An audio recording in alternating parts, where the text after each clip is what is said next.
أشهد أن لا إله إلا الله وحده لا شريك له وأشهد أن محمدا عبده ورسوله أما بعد فأعوذ بالله من الشيطان الرجيم بسم الله الرحمن الرحيم قال الله تعالى في القرآن الحكيم بسم الله الرحمن الرحيم وأنزلنا إليك الكتاب بالحق مصدقا لما بين يديه من الكتاب ومهيمنا عليه فاحكم بينهم بما أنزل الله ولا تتبع أهواءهم مما جاءك من الحق لكل جعلنا منكم شرعة ومنهاجا ولو شاء الله لجعلكم أمة واحدة ولكن ليبلوكم فيما آتاكم فاستبقوا الخيرات إلى الله مرجعكم جميعا فينبئكم بما كنتم فيه تختلفون صدق الله العظيم. The long verse of the Holy Quran, which I have just recited, translates as follows: And we have revealed to you the book. You here is the Holy Prophet Muhammad. We have revealed to you the book with truth, verifying what is already in existence before it, of the revelation of God, and a guardian over it. So judge between them by what Allah has revealed, and do not follow their low desires, thereby turning away from the truth that has come to you. For every one of you we appointed a law and a way, and if Allah had pleased, He would have made you a single people, but that He might try you, He might test you in what He gave you. So vie with one another in good works. Vie means to compete. So compete with one another in good works. To Allah you will all return, and He will then inform you of your differences, the differences between you. And this is chapter 5, Surah Al-Mā'idah, verse 48. I'm continuing this week with the topic of the importance which Islam attaches to the doing of good deeds. I said last week that in the Quran, the doing of good deeds is mentioned very often in connection with being a believer in Islam, with being a Muslim. And we read in the Holy Quran this expression again and again, Inna lazina amanu wa amilu salihat, that those who believe and do good. And as I showed last week, the doing of good deeds is sometimes mentioned independently without connecting it directly with belief. But in the verse which I just read, the doing of good is mentioned not only in connection with being a Muslim, but anyone at all who believes in a religion, including Jews, Christians, Hindus, etc. The verse begins by saying that the Quran has been revealed to the Holy Prophet Muhammad sallallahu alaihi wasallam in order to confirm that the religious scriptures which people of various religions already believed in, that those scriptures were in a broad and general sense, they were books from God. Not in every word and letter, but in a broad general sense, they were books from God. And it says here that the Holy Quran also guards these books. And guarding them means that the Quran showed which teachings of those books were genuinely from God and which were added by people themselves in order to fulfill their low and selfish desires.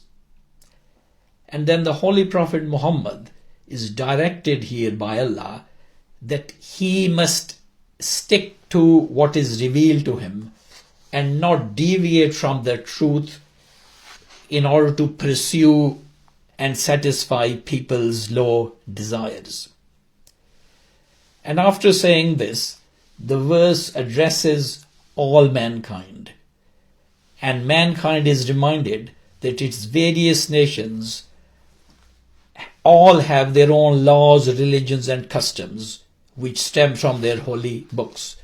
And the Holy Quran there says, "For every one of you we appointed a law and a way," or a set of customs and traditions.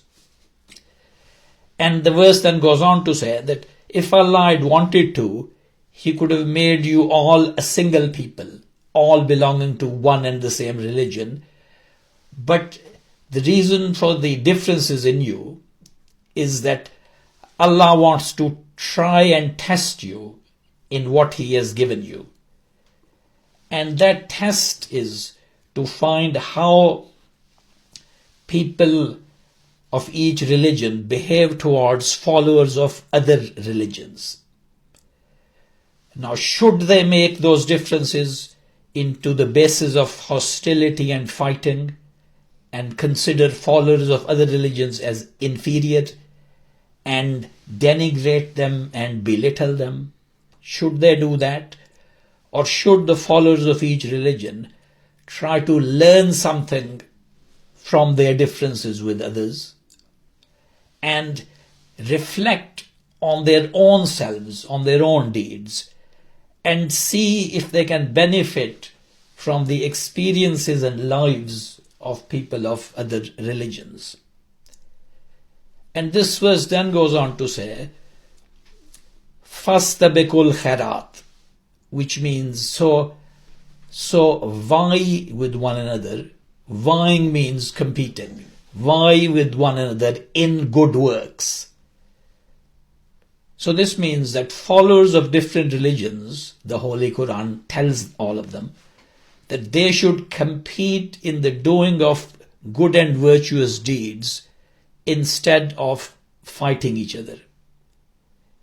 Each group should try to excel and outdo the other religious communities in the doing of good deeds, because each religion teaches that its aim is that its followers should do good deeds. And then this verse goes on to say, "To Allah you will all return, and He will inform you of the things in which you differed from each other." Now, the differences between different religions in beliefs and in religious doctrines, those differences will always remain as long as we are on this earth. No side can show to others in an absolutely clear way that its beliefs are correct. No one can do that in such a way that it leaves no doubt at all. That is something impossible in this world. But what we can see in this life on earth are people's deeds, actions, and works. We cannot know for certain which beliefs are right and which beliefs are wrong, but we do know for certain which deeds are good and which deeds are bad. Now, as an example, if you have a machine or an appliance like a television or a car, it's most likely that you will not know how its components inside make it work. But you will certainly know if that machine or appliance on its outside, whether it works or whether it doesn't work, or whether it works well or whether it works badly. So just like this example, the deeds of people are visible to all, and their deeds provide the final verdict on the effectiveness of the beliefs which people hold inside. So this competing of different groups with each other in doing good it's also what's called a win-win situation. It's a win-win situation because in this race to do good, even those who lose in that competition, they also have benefited people, they have benefited the world by doing good. Now, this competing in good deeds can have another meaning as well. In the times of the founder of the Ahmadiyya movement, Hazrat Mirza Ghulam Ahmad, there were bitter debates and verbal disputes going on between followers of different faiths, Christians, Hindus, Muslims, especially in his home country of the Indian subcontinent. And there were representatives of different religions who, in their writings and speeches, were raising all kinds of accusations and criticism against other religions. Often they were using offensive and bad language as well. Now, Hazrat Mirza Ghulam Ahmad, because he came to defend Islam, he had to become involved in such debates. But this was actually against his nature and his temperament. He advised that the spokesmen of different religions should concentrate on presenting the good points and benefits of their own religions instead of attacking other religions. And he made a proposal in this regard. He said that he would hold a religious conference in his hometown of Qadian, to which he would be the host of the conference, and he would invite one scholar from each of the major religions and major sects, and he would also invite some sort of intellectual or learned person to represent atheism or those who are against religion. And he said that when these people make their speeches at the conference, they have to stick to the condition that every speaker would refrain from mentioning any other religion at all, but will only speak about the principles of his own religion. He'll only speak about the scriptures of his own religion and explain the merits and good points of his religion. And he went on to say that the speaker can, of course, and should answer the objections that are raised against his religion by its critics, by the religions. He should answer those objections, but he is strictly forbidden to denigrate or insult any other religion. This kind of multi-faith conference, as these later came to be called, multi-faith conferences, this kind of multi-faith conference, if you abide by these conditions which he laid down, it also fulfills this instruction that I've been mentioning in this verse of the Holy Quran, that vie with one another in good works. Because each speaker would be trying to show how his religion excels all others in a positive sense, on its own merits, but without highlighting what this speaker thinks is the negative side of other religions. Now, this instruction to race with one another, vie with one another in good works, is also mentioned in the Quran for Muslims themselves to compete with one another in this way. There's a verse in the Holy Quran which says, addressing Muslims, and everyone has a goal or aim. Everyone has a goal to which he turns. So vie with one another in good works. And this is Surah Al-Baqarah Surah 2, verse 148. And again, the Arabic words here for vie with one another in good works are the same as in the first verse that I was explaining. Fastabikul khairat.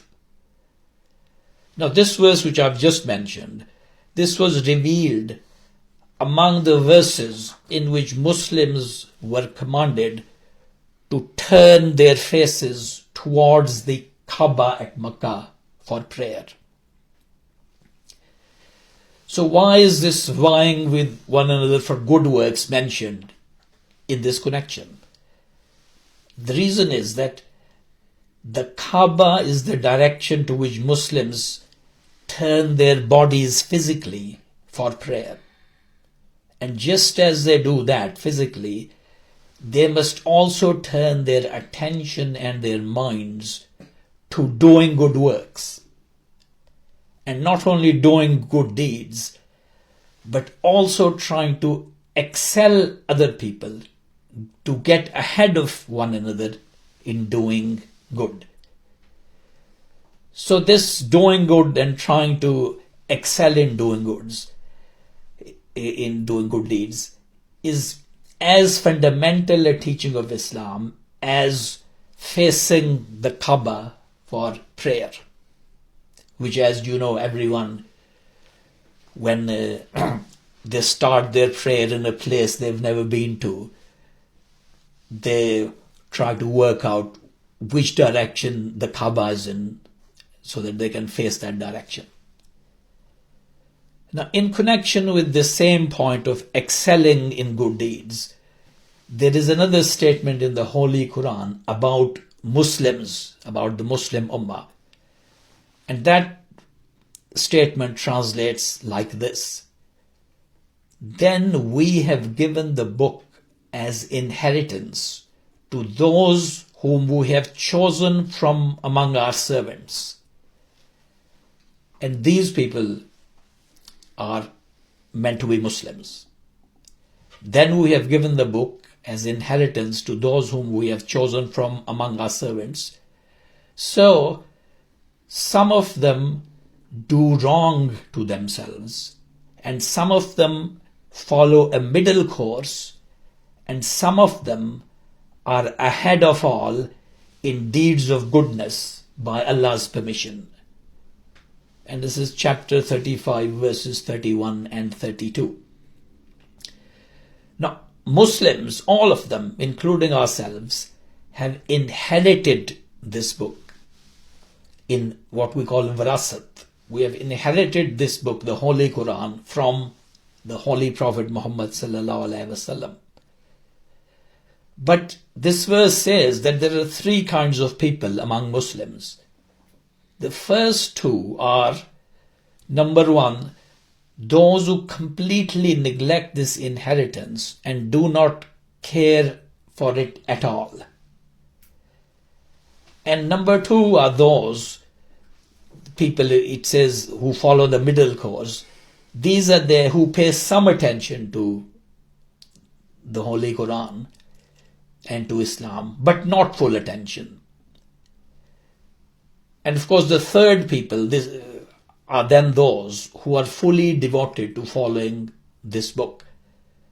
But the Quran does not describe them in this way, that the third group is those who are fully devoted to following this book.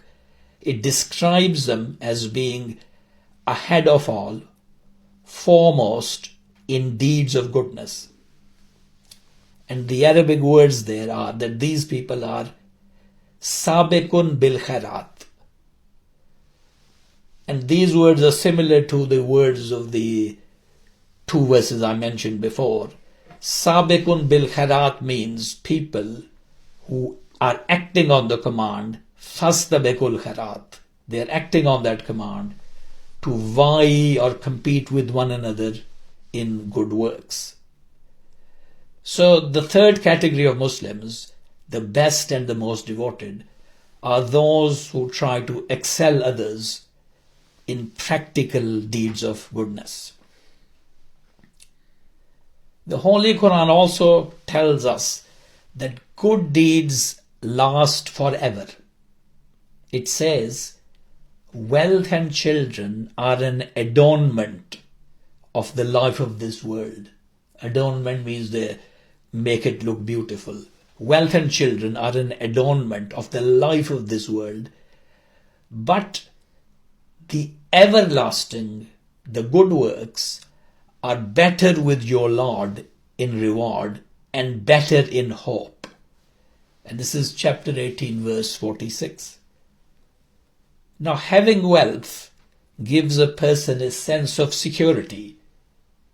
He feels secure that he will be free of all needs and wants. And having offspring gives a person a sense of permanence, as if his life will continue to exist through them. He can rely on them, of course, in his old age as well. So that gives him a sense of permanence, that his life, in a sense, will continue through his descendants. But both of these things relate only to the physical and material world, and they adorn our lives on earth only. On the other hand, good works improve and nourish the human soul, and the human soul is what lasts forever after death. So the Holy Quran says that the good works, good deeds are everlasting, ever abiding. But if you think about it, good works can also be everlasting or long-lasting in this world. For example, if you help someone financially to lift them out of poverty, or you help someone financially to educate them, then those people may go on to improve the lives of their families and also contribute to society in general as a result of the help provided by you. So the effect of your good deed will propagate and cascade in society and through generations. And lastly, Jesus, Hazrat Isa alayhi salam, is reported in the Christian Gospels as saying something similar to this verse of the Holy Quran. According to the Gospel of Matthew, Jesus said this in his preaching: "Do not lay up for yourselves treasures on earth, where moth," in other words, insects, "where moth and rust destroy them, and where thieves break in and steal them. But lay up for yourselves treasures in heaven, where neither moth nor rust destroys, and where thieves do not break in and steal. Because where your treasure is, there your heart will also be." So this is in the Gospel of Matthew chapter 6. So here Jesus refers to the temporary nature of worldly treasure by saying that it can be destroyed by decay, by moth eating it, and rust, or it can be stolen. And the Holy Quran in another place refers to this temporariness by likening worldly things to vegetation. Vegetation, which it says grows after rain falls on it. And then the Holy Quran says that the grower is very happy and pleased when he sees the seeds that he planted leading to this vegetation growing after rain fell on it. But then the Holy Quran says, it withers away so that you see it turning yellow, and then it becomes chaff. Chaff means something worthless. This is chapter 57, verse 20. However, the Holy Quran makes it clear that people are not forbidden to acquire the wealth of this world. They're only required to treat wealth and physical possessions in their proper perspective. And the proper perspective is that wealth should be earned and acquired lawfully in a morally good way, and it should be used for good and beneficial purposes, and it must not become the goal of life or an indicator of someone's superiority. So may Allah enable us to try to excel in doing good deeds. Ameen. Barakallahu lana wa lakum fil Quran al-Azim wa nafa'na wa iyyakum bil ayati wa zikril hakim. Innahu ta'ala jawadun karimun malikun barurur rahim.